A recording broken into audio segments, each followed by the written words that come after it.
Welcome to the Balanced Hormone Solution Podcast. If you're a woman, 35 plus, feeling exhausted, struggling to lose weight, and wondering where your libido went, this is for you.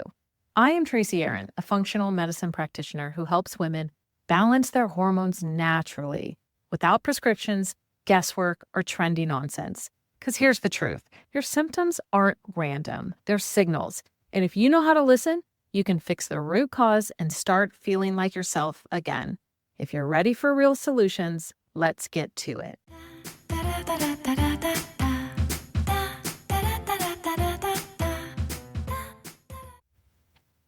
Are you waking up tired even after 8 hours of sleep?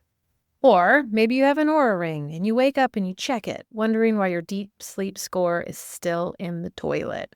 Today, we are going beyond melatonin and sleepy teas because I'm going to break down the real root causes of your poor deep sleep in women 35 plus and exactly what to do about it.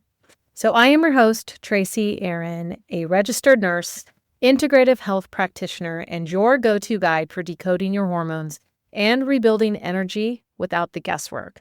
I'm also a mom of 5, so I know what sleep deprivation feels like on a cellular level. And trust me, tracking it on my very favorite tool, which is the Oura Ring, only helps you know how to fix what it's showing you. So I remember the exact moment a couple years ago when I realized that something had to change. I went to bed at 9 p.m. I slept all night. And when I woke up, my Oura Ring said I got over 7 hours of total sleep, but only 35 minutes of deep sleep. And I started to pay attention. And I realized that I could feel that. I felt like I was dragging through the next day like some zombie version of myself. And here's what's interesting. Most people don't have tracking tools like an Oura Ring. This is my favorite tool. I've had it for many years and I absolutely love it and recommend it for all of my clients.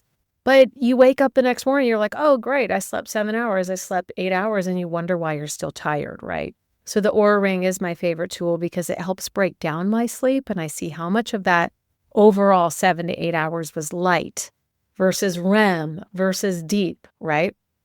So when I started to realize that my deep sleep was suffering, even though my overall hours was where it should be, I wasn't getting the amount of deep sleep that I needed. I did what I do best and I began to dig into the science. I started to experiment on myself. And since then, I have helped dozens and dozens of clients do the same. So let's break down 3 root reasons why your deep sleep is suffering and how to finally fix it. So number 1, cortisol is probably hijacking your sleep cycles, right? It's not just your stress hormone. It directly impacts your ability to get and to stay in deep sleep. So if you have high cortisol at night, you're not getting enough deep sleep. This means if you're doing activities like scrolling on your phone late at night, or you're working on a laptop, or doing any kind of mental exhaustive activities, or even working out late at night, taking exercise classes when you should be winding down for the night, right? You're basically telling your body that it's time to hunt, not to rest. Remember, we've got those 2 parts to the autonomic nervous system, right? We've got the parasympathetic and we've got the sympathetic. And those are in many ways, we could describe them as opposing one another. We've got the sympathetic, which is that fight or flight response. And we have the parasympathetic, which is that rest and digest. And the body likes to pick one and prioritize one, not both at the same time, right? You can't be running for your life and, digesting food. We're going to do one or the other. And the priority typically runs to sympathetic, typically runs towards survival. So if we're having high cortisol, that's going to be our focus. We're not going to be focused on restorative rest at night. So if you have that Oura Ring and you notice that your heart rate variability is low and your resting heart rate is staying high at night, you can know that your nervous system never shifted into that rest and repair, that rest and digest mode. So pay attention to these numbers. What is your heart rate variability doing over the course of the night? Does your Oura Ring give you a notification that your heart rate lowered late last night? If you've got both of those things at play, we can know that you're not shifting into that restorative mode for sleep. So what do we do about this? Like how to fix it? Well, we need some type of cortisol calming routine, like 60 to 90 minutes before bed. Remember what it was like to raise those babies and toddlers and everybody thrived on a nighttime routine? Well, you're no different. You need that too. And so we can do things like something that relaxes us, a warm bath, Epsom salts, really wonderful, or taking extra magnesium. I love magnesium glycinate before bed. Something called the 90-degree angle legs up the wall pose. This is super, super underrated. Love this move though. All you do is lay on the ground, put your bottom next to the wall, and put your feet 90 degrees, like perpendicular to you, right? So your hips are flexed, your feet are up against the wall, and you're laying flat on the ground. Does that make sense? So you're like in an L shape, in a 90-degree shape, right? And I just want you to sit like that for a couple minutes. Take some deep breaths, relax, think about your day, envision a great night's sleep. Try to bring your heart rate down just by thinking of peaceful, calming things. You want to switch yourself, mind and body, into that rest and digest mode. So this pose right there automatically communicates safety to the body. It's a really nice thing to do in times of stress and anxiety as well. And then definitely no screens. Screens are those things that are like that blue light is signaling to your cortisol. It's time to wake up, time to get the day going. So we really, really, really want to minimize those as we can at night. And if you absolutely can't, then that's when you know you need to bring in something like blue light blocking glasses or red lamps next to your bed, etc. Another thing is like blood sugar roller coasters, right? If we're having spikes and valleys at night, we're going to be waking up in the middle of the night. Your brain needs stable glucose to stay in a deep sleep. But if your blood sugar's crashing at like 2 a.m, your body's going to spike cortisol and it's going to wake you up, okay? Because those two things go together. When your glucose dips unnaturally and unnecessarily, cortisol is going to take over to raise that glucose for you. So you're going to have that artificial cortisol spike, not from stress, but this time from blood sugar. So this might be like you probably fall asleep just fine, but like you're up at 2 to 3 a.m, like just wired and alert, right? This is probably linked to blood sugar. So if you have an Oura Ring, you can look for those mid-sleep disturbances or like higher than usual movement in the second half of night. You can see your entire night's sleep and see where's the movement happening and where's your most solid sound sleep occurring. And if it's not the second half of the cycle, you can kind of assume, are you waking? Is it a blood sugar thing? And if that's the case, how about a small balanced bedtime snack? Like think about half a banana with some almond butter. Or eggs are just for breakfast, right? Have a hard-boiled egg with a few olives. Like we need some fat, we need some protein to prevent those overnight drops and keeping glucose stable all night long. Perimenopause got you feeling like a hormonal hostage? Your period's unpredictable, your sleep's trash, your mood's a minefield, and no one prepared you for this. Enter the Balanced Hormone Solution, my 90-day program for women 35 plus who are done guessing and ready to feel like themselves again. Because we test, not guess. We detox, rebalance, and get your hormones and your life back in check. Because you're not broken, you're just burned out. So let's fix that. Head to TracyAaronWellness.com and let's get started. The third thing is that maybe your nervous system feels unsafe, right? Deep sleep is only going to happen when your body feels safe enough to let go. And this means you've got to like calm your inputs. I want you to think about these factors: light, noise, stress, all these forms of stimulation. How can we calm these down? If you're experiencing like racing thoughts right before you drift off to sleep, or you clench your jaw at night, or a racing heart right when you lie down, it's time to start calming your inputs before you lay down so that you can communicate safety to that nervous system. If you have an Oura Ring, you'll notice this by like a low readiness score the next morning, plus a low deep sleep. This usually indicates an overwhelmed nervous system. So if you've got those two things matching up together, we can know that that's what that means. So again, how do we fix it? This is the bedtime routine. We need to get into sleep mode before we actually attempt to sleep. So we can do things like dim our lights in our bedroom and in our house 90 minutes before bed, and definitely avoid like heavy conversations late at night. I had a friend who went through marriage counseling recently, and their therapist had told them, no talking seriously, like don't ask any of these inflammatory or kind of probing questions after 8 p.m. And that, I was like, that's great advice. We don't need to raise our heart rate and get riled up and feel the stress of life right before we go to sleep. We want things to be peaceful and calming as we sail off into dreamland. So best you can, avoiding heavy conversations at night, both with your spouse, your children, work, anything like that, that really kind of gets your heart rate going. You can also try that 4-7-8 breathing, right? Which is, breathing in for 4 seconds, holding for 7 seconds, and exhaling for 8. Or another tool I love is like binaural beats. You can find so many free playlists out there now, like Apple Music, YouTube, Spotify, they all have them. So just look up binaural beats.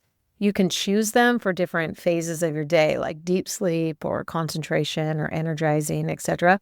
So obviously choose like a relaxing or a deep sleep one, a really nice way to drift off to sleep. So another kind of bonus tip here is, let me give you some sleep supportive foods to eat right before bed. So many of us think like we can't eat so often, we're just going to gain all this weight. But if we're not sleeping, it's going to be hard to lose weight. So we want our digestion to be calm, and we want to time these things right, okay? Because you don't want to just put food in your mouth and then put your head to your pillow and expect that you're going to sleep soundly, because we still have this process of digestion happening, right? So we want to make sure that we have at least 3 hours between when we finish dinner and when we go to bed.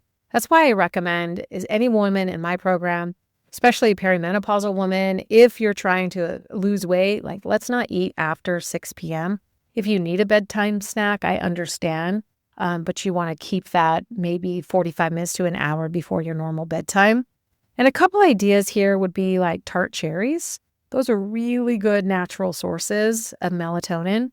And typically I would like tart cherry juice, but I would say definitely not more than 1 ounce at a time. You can take capsules, and you can also do tinctures of this, and that will help keep down the glucose and the sugar spikes.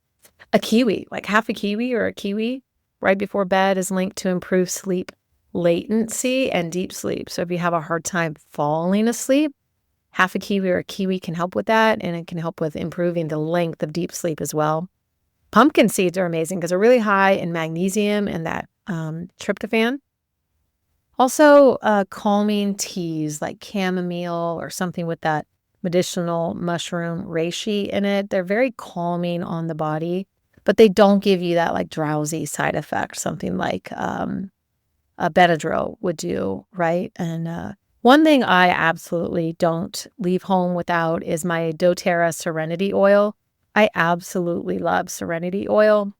I have the actual oil, I have the sleep capsules, and I also have the sleep stick, which I love to rub on my neck and my upper chest, and I can smell it as I go off to sleep. I love to put a couple drops on my pillow every single night. It's so much more than just the scent of lavender, although lavender is in it. That is definitely one of my very favorite oils there. If I could just give you like number one non-negotiable though, it's to avoid alcohol. Like we cannot, as we get older, we cannot drink alcohol and expect to sleep good. We just can't. It's, we can lie to ourselves as long as we want, but it's not going to work out in our favor. As we get older, alcohol has a harder time getting processed and eliminated out of the body. So that time that we're spending dealing with this alcohol, particularly our liver metabolizing it, is the time that we are not spending in deep sleep. So we need to just nip it in the bud. If you're not getting a good sleep night after night after night, you really need to take a serious look at the alcohol consumption. And then, of course, anything like a heavy meal after 8 p.m., that's really going to wreck deep sleep as well.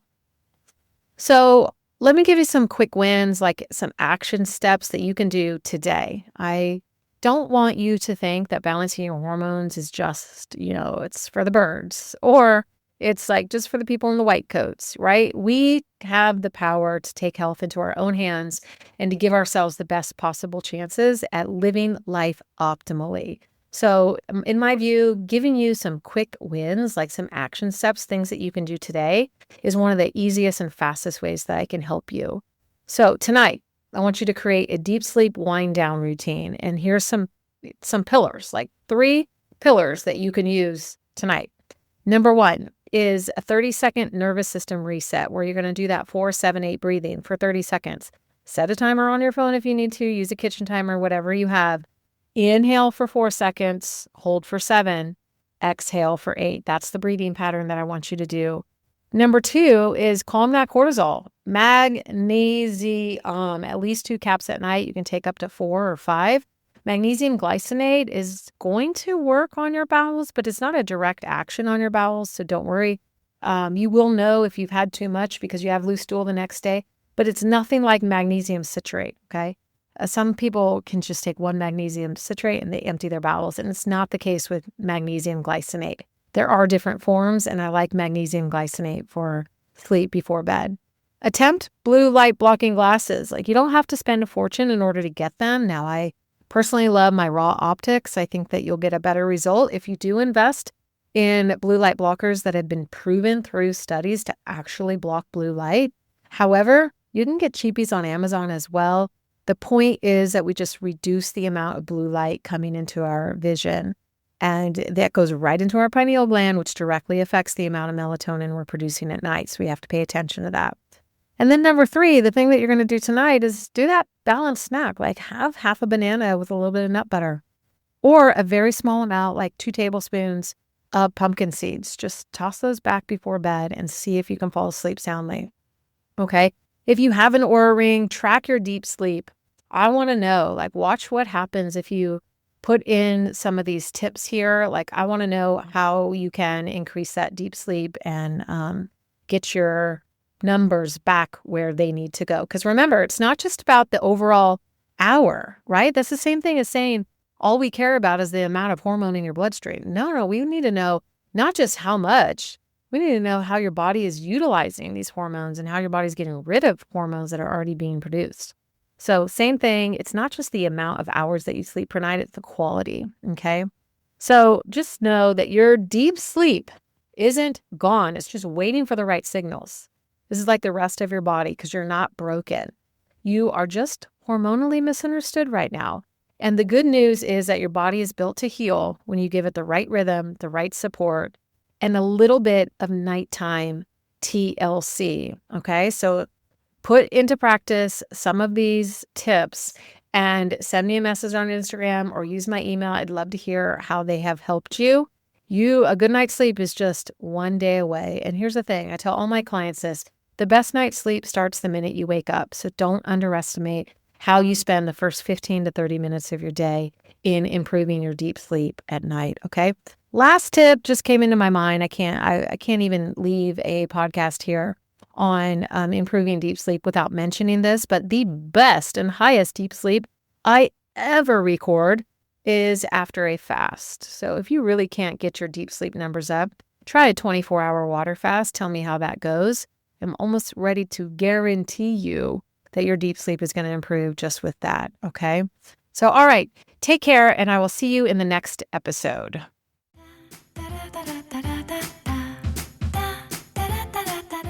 That's it for today's episode of the Balanced Hormone Solution Podcast. If this resonated, don't just listen, do something about it. Make sure to subscribe so you don't miss what's coming next. And if you know another woman who's tired of feeling like a stranger in her own body, send her this way. For more support, check out the show notes. I've got resources to help you get started. Just remember, your body isn't broken. You just need the right tools. See you next time.